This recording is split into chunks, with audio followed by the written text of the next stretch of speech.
Well, hey, good morning, everybody. Today is April 19th of 2023, and I wanted to share a dream that I had with you guys last night.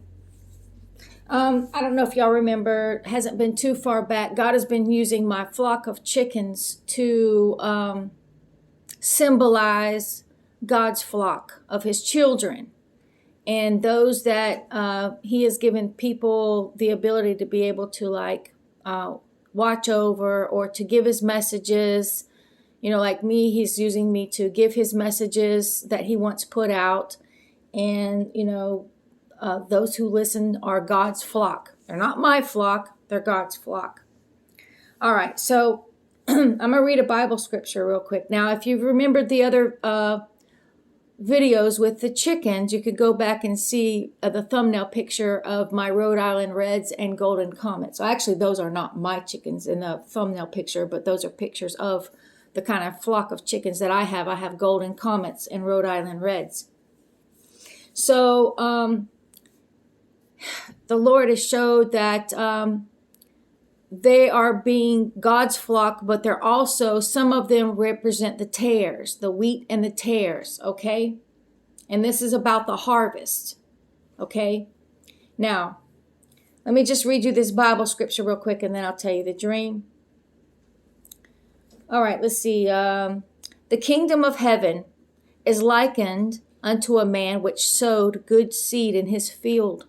But while men slept, his enemy came and sowed tares among the wheat, and went his way. But when the blade was sprung up and brought forth fruit, then appeared the tares also. So the servants of the householder came and said unto him, Sir, didst not thou sow good seed in thy field? From whence did these, since when then hath these tares? So it's like, so where did these tares come from? And he said unto them, An enemy hath done this. The servant said unto him, Well, wilt thou then that we go and gather them up? Do you wish that we go and gather them up?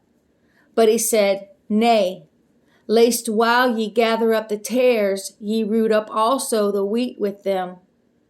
Let both grow together until the harvest.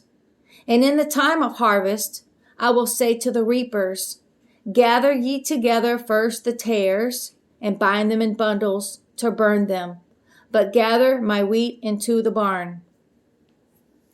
Okay, so in my dream, I am seeing my flock of chickens. They're all my Golden Comets and my Rhode Island Reds. In reality, I have 11, but in this dream, there was abundant amount of them. And I'm leading my flock of chickens. I am leading them through the outside run. So I've got the chicken barn, and then on the back part, there's a little door that opens up so they can go outside into the chicken run, and it's all fenced in.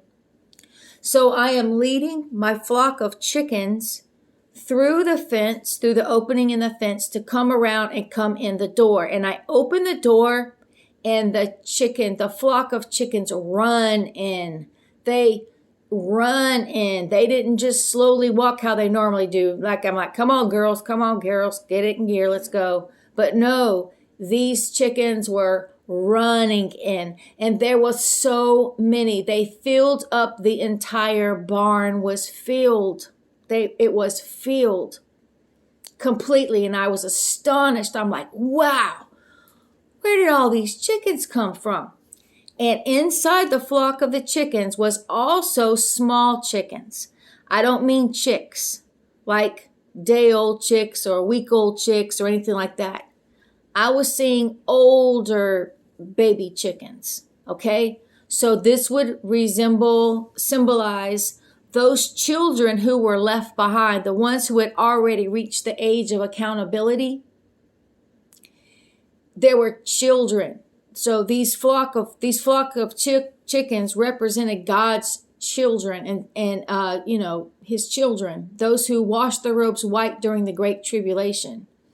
And so, like I said, there will be children left behind. Now, some of you aren't liking that. You don't want to believe it, but that's between you and God. I'm just going to give you the message. Now, I noticed that there was some chickens that were outside They were kind of nervous. They were kind of nervous, and they were just sitting there. I was trying to usher them into the barn, but I'm telling you, the barn was just full. It was so full. It's like, how am I going to get all the chickens in here? It's just so full. Now, these other chickens could be symbolic of they were tares and could not enter into the barn. Or it could be that the barn was so full that there was no more to fit. But I don't go with that, because there's always going to be room. For those who are meant to be gathered, there's always going to be room in the barn. For all who are called, for all who are chosen, for all who have decided to wash their robes white, there will always be room in the barn to be gathered in the great harvest. Okay? So I'm going with the more along the line that those chickens that stayed outside and did not enter the barn, they stayed together as a little group. Okay? So I'm going to believe that those were the tares that could not enter into the barn. All right? Because the tares look just like the wheat. And these chickens that stayed outside, they look just like the other chickens that were inside. And if you remember my other dreams, if you go back and you look at that, you'll see that that is exactly how it was in the dream too. Okay, there were bad chickens mixed in with the good chickens, but I only gathered the good chickens, and they all looked identical. They all looked just the same. But I had to go through and discern who were the good chickens and who were the bad chickens. Okay? All right. So, I believe that this event will happen sooner than later.